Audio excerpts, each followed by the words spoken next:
पूर्व आईपीएस और हिंद सेना पार्टी के संरक्षक शिवदीप लांडे इन दिनों चुनाव प्रचार के दौरान कोसी सीमांचल के दौरे पर हैं। इसी कड़ी में शिवदीप लांडे पूर्णिया पहुंचे, जहां उन्होंने मीडिया के सवालों का जवाब देते हुए कहा कि जहां तक जानकारी है वो पूर्णिया सांसद पप्पू यादव को एक बेहतर इंसान समझते हैं। उन्होंने कहा कि वो उनके बड़े भाई जैसे हैं, क्योंकि उन्हें हमेशा जरूरतमंदों की मदद करते देखा है। आगे शिवदीप ने कहा कि मैं नेता बनने नहीं आया हूं, मैं युवाओं को नेता बनाऊंगा और हिंद सेना की पार्टी विधानसभा चुनाव में 243 सीटों पर चुनाव लड़ेगी और युवाओं को उतारेगी।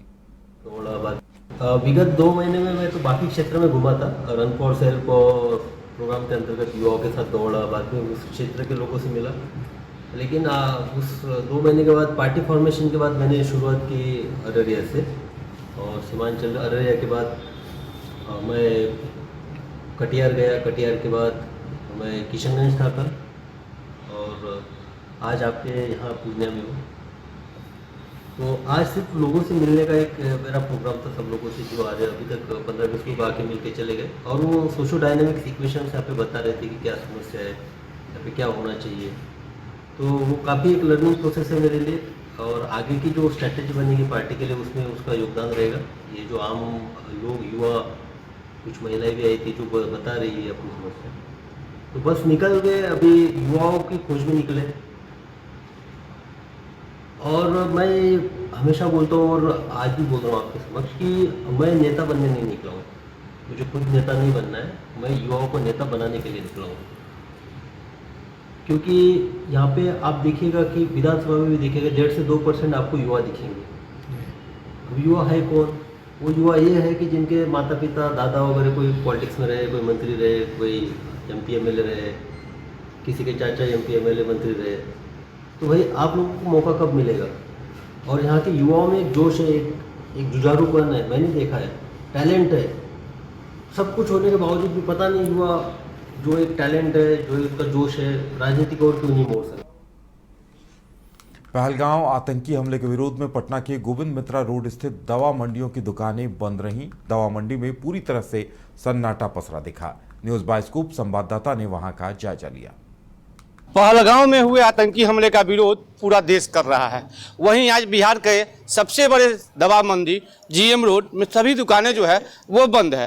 हम अपने कैमरामैन से कहना चाहेंगे दिखाने के लिए, आज दिन भर जो है दवा मंडी GM रोड जो है वो बंद रहा, और कहीं ना कहीं ये लोग जो आतंकी हमला जो पहलगांव में हुआ है उसका विरोध कर रहे हैं। और दुकानदारों ने साफ तौर पर कहा है कि ऐसे आतंकवादियों को जो है जहन्नुम पहुँचाना चाहिए, क्योंकि ये कहीं ना कहीं जात पूछ कर, धर्म पूछ कर जो है आतंकवादी जो है लोगों को निशाना बनाए हैं। तो इसको लेकर लोगों में जो है काफ़ी आक्रोश है, और दवा मंडी के लोगों ने साफ तौर पे कहा है कि ऐसे आतंकवादी को, प्रधानमंत्री को जल्द से जल्द इन लोगों को जहन्नुम पहुंचाने का काम करना चाहिए। देखिए, कश्मीर में पहलगाम गांव जो है वहां आतंकी हमला हुआ, उसी के विरोध में हम लोग पूरे दवा मंडी होलसेल वो हम लोग एक दिन के लिए हड़ताल किया गया है, और उससे ज़्यादा हम लोग पूरा आक्रोशित है। दवा मंडी पूरे क्या मांग करते हैं? मांग यही करते हैं कि आतंकी जो हमला जो हुआ उसे भी कड़ी से कड़ी सजा दी जाए। क्या ये कि हम लोग को पूरा जैसे कि दर्दनाक मौत किया गया, उसी तरह से हम लोग भी अपना वो बदला लें। बेगूसराय पुलिस को एक बड़ी सफलता मिली है, जहां अलग अलग थाना क्षेत्र से टॉप 10 अपराधी समेत 4 को कुख्यात अपराधियों को पुलिस ने धर दबोचा है, और 3 देसी कट्टा और 10 जिंदा कारतूस भी बरामद किए हैं। बताया गया कि जिले का टॉप 10 अपराधी मनीष कुमार यादव हत्या, लूट जैसे मामलों में बहुत दिनों से फरार चल रहा था। कोई और आएगा क्या? और DIU टीम को हमने टॉप 10 अपराध कर्मी हमारे जिले का कुमार यादव पकड़ा गया है, जो कि हत्या एवं अटेम्प्ट ऑन लाइफ के केस में फरार चल रहा था, जिसे उसके निवास स्थान के पास से पकड़ा गया है। उसे पुलिस टीम ट्रैक कर रही थी, जब पता चला कि उसके आने की जानकारी है तो उसे पकड़ा गया है। उसका आपराधिक इतिहास 2 केसेस में यहाँ वंचित चल रहा है। इसके अलावा डंडारी थाना पुलिस ने अपने ग्राम मेहा में छापेमारी करते हुए फरार अभियुक्त को पकड़ने के क्रम में जब वो भाग रहा था, उसको हथियार के साथ हथियार एवं अवैध असला के साथ गिरफ्तार किया गया है। गया पुलिस ने नौकरी के लिए विदेश भेजने के नाम पर ठगी करने वाले 8 युवकों को दस्तावेजों के साथ गिरफ्तार किया है। सिटी एसपी रामानंद कुमार कौशल ने बताया कि गुप्त सूचना के आधार पर बोधगया थाना क्षेत्र के मोचारीम गांव में छापेमारी की गई। पुलिस ने एक किराए के मकान में छापेमारी कर गया और औरंगाबाद जिले के विभिन्न थाना क्षेत्र के रहने वाले 8 युवकों को धर दबोचा।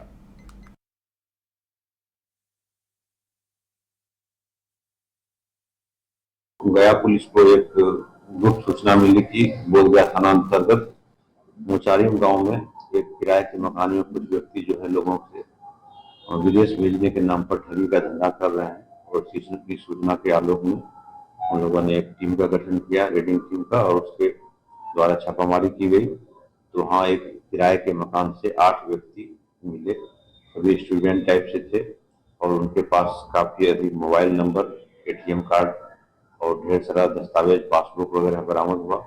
और पूछताछ करने पर यह ज्ञात हुआ कि ये सभी एक रांची से एक व्यक्ति से जुड़े हुए हैं और किसी साइट से पता कर लेते हैं कि किन व्यक्ति को विदेश जाना है, कौन से विदेश की कंपनी में अप्लाई किए हैं, तो वे उसी सूचना का फायदा उठा करके और उस व्यक्ति को विदेश भेजने का प्रलोभन देते थे और उससे पैसे की मांग करते थे। बाढ़ अनुमंडल पुलिस की तरफ से अपराध की योजना बना रहे एक सनकी को गिरफ्तार किया गया है। दरअसल पंडारक थाना क्षेत्र के गैस गोदाम के पास एक संदिग्ध व्यक्ति को देखा गया जो काफी समय से घूम रहा था। पुलिस गश्ती दल की तरफ से जब व्यक्ति से पूछताछ की गई तो उसके पास से एक हथियार और 2 जिंदा कारतूस बरामद हुए। बताया गया कि गांव में ही एक व्यक्ति के साथ ऋतिक कुमार का विवाद हुआ था और विवाद के बाद ही वो उस व्यक्ति को मारने के लिए हथियार लेकर घूम रहा था। गश्ती पदाधिकारी सानी सुधीर कुमार को ये सूचना मिलती है कि गैस गोदाम के पास पंडारक बाजार के नज़दीक एक व्यक्ति संदिग्ध स्थिति में घूम रहा है और वह किसी आपराधिक घटना को अंजाम देने के फिराक में है। जैसे ही ये सूचना मिली, पुलिस ऑफिसर अपनी टीम के साथ वहाँ छापेमारी किए। छापेमारी के क्रम में एक व्यक्ति को इन्होंने देखा और वह पुलिस की टीम को देखकर भागने लगा। पुलिस की टीम द्वारा इसका पीछा कर इसको पकड़ा गया। पकड़ने पर इसने अपना नाम ऋतिक कुमार बताया और ये छपेड़ा तर का रहने वाला है। इसके पास से एक देशी कट्टा जो लोडेड था और एक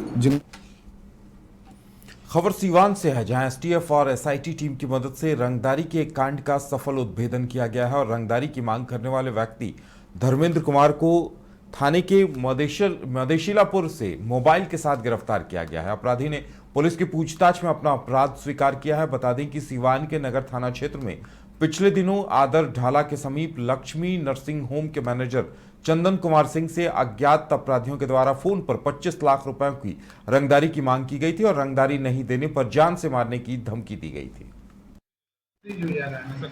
ज्यादातर सर दिनांक 22/4/2025 को समय करीब 2:48 बजे दिन में लक्ष्मी नर्सिंग होम आंध्र ढाला रामनगर सीवान के मैनेजर चंदन कुमार सिंह के मोबाइल पर अज्ञात अपराधकर्मी द्वारा अपने मोबाइल नंबर 9005945009 से 25 लाख रुपया की रंगदारी मांगने एवं नहीं देने पर जान मारने की धमकी दी गई। सिमिलरली आंध्र थाना में मदेशिलापुर पंचायत के मुखिया श्री सुभाष चंद्र यादव द्वारा सेम एप्लीकेशन रंगदारी मांगने का आंध्र थाना में दिया गया। इसको संज्ञान में लेकर हमारे पुलिस अधीक्षक महोदय के आदेशानुसार FIR दर्ज किया गया दोनों थानों में और एक टीम का गठन किया गया। IIBM पटना में BBA, BCA और MBA के छात्रों ने MBA 1986-88 बैच के एलुमनाई के साथ एक इंटरैक्टिव सेशन में भाग लिया। देश के विभिन्न शहरों से आए एलुमनाई ने छात्रों के साथ अपने अनुभव साझा किए। इनमें प्रमुख नाम रहे Rajan Pental, executive director Yes Bank, Amar Jaiswal, महासचिव BIA Patna, Vinay Kumar Singh, assistant director admin और कई कंपनियों के CEO और फाउंडर जैसे वहां पर पहुंचे और उन्होंने युवाओं को अपने अनुभव साझा करते हुए 37 वर्ष पुराने सुनहरे पलों को फिर से याद किया। सभी एलुमनाई ने छात्रों को एक साझा संदेश दिया कि अपने विकास के लिए विजन और पैशन जरूरी है। उन्होंने ये भी सलाह दी कि छात्र खुद को किसी भौगोलिक क्षेत्र या एक निश्चित जॉब रोल तक सीमित न करें, बल्कि जो भी अवसर सबसे पहले मिले उसे तुरंत पकड़ें। सेशन के दौरान एलुमनाई सदस्यों की तरफ से IIBM पटना के 2025 सत्र के एडमिशन बुलेटिन का भी विमोचन किया गया, जो संस्थान के भविष्य के छात्रों के लिए एक महत्वपूर्ण दस्तावेज है। एलुमनाई के सदस्यों ने सराहना करते हुए कहा कि आईआईबीएम पटना ने समय के साथ खुद को विकसित किया है और छात्रों को आज ऐसी संसाधन और सुविधाएं मिल रही जो देश के प्रमुख संस्थानों के स्तर की हैं।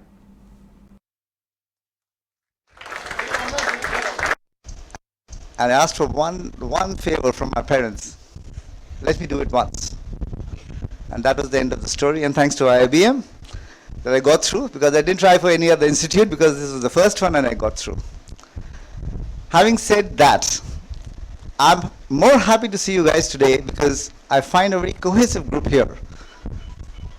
I don't see many numbers, but then makes it better, because there's more concentration of teachers to students ratio, there's more interaction, and things are moving better. And wherever I've been in the world, I have to get my work permits, and they used to ask me, where are you from? So I said, IIBM. He says, no, I think the B is missing. I said, no, the B is in. It is not IIM, it is IIBM. so that's the funny part. I have a message for you guys here. I'll just not take much time and give you a quick background on myself. I've got about 32 years behind me, and I've been with Shell for 10 years, and I've been with Reliance, which is GeoBB, for 21 years, and I still help them in the strategy, and now I am assisting somebody which is in the Jindal Group to establish the business overseas in Nigeria, in Zimbabwe, Zambia, maybe Botswana, I don't know. But we have started the business. So that's the quick background. The message to you guys is only two things: your vision and your passion. I believe in this. Experience, we all from Patna only. I brought up Patna only, okay. And you can see throughout the area, I spent 80% of my span of my career is on South India only. Okay, when I was posted in Chennai, I was heading the Tamil Nadu and Pondicherry business of Vodafone Industries. I told my director, why are you posting me in Chennai? Because I don't know Tamil. I have not gone to Tamil Nadu so far. He said, you could go and learn something. The best center for a company. By grace of God, by hard work, I did well. I picked up Tamil also. Similarly happened with Manappuram Finance. I was heading Manappuram Finance. I was in Kerala for 2.5 years, right? Without knowing Malayalam, I managed the business. What I'm trying to say that we have to come out from all the boundings and barriers. Passion is one more thing, right? Passion and hard work is, of course, required. We have to work on our strength, our weaknesses, and go beyond your thought. Must go beyond our limit. If I would have thought that if you go to Tamil Nadu, I have not gone there, I have not performed well if I have gone to Tamil Nadu and Kerala and all. So something you have to think different, right? We all are in the very peak positions right now. I would not say that almost 80%, 90% of batchmates, they are in the very peak position. All faculty members of this IIBM and all the students present here. I am also very much thankful to Amar, who arranged this nostalgic moment for us. I am Vivek Kumar Gupta, working as legal advisor in Home Department, Government of Bihar.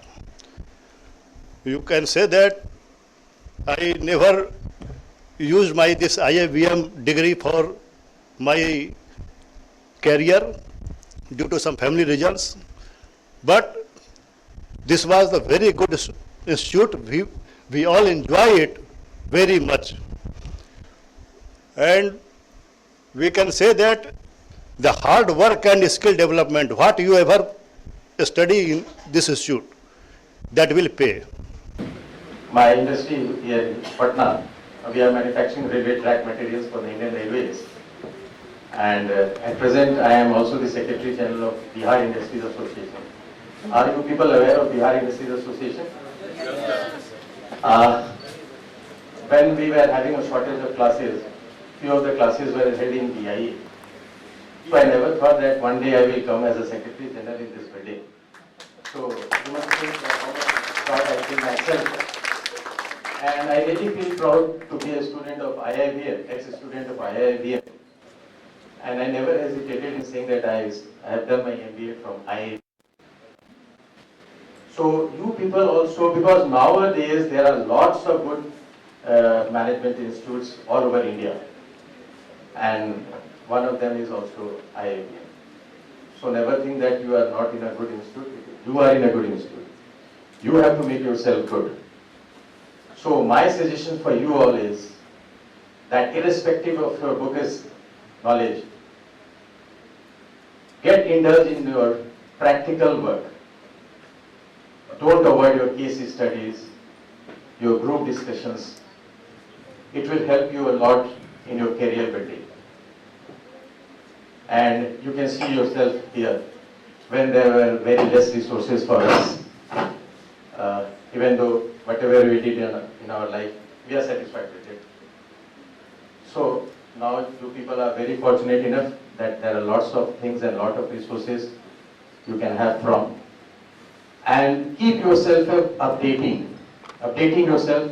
How many people go through the daily newspaper here? Newspaper, not the mobile news. Good. But, what is the headline of today? Can I say? Can anyone?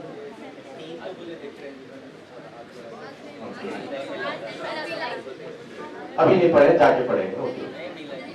So my suggestion is go through the newspaper.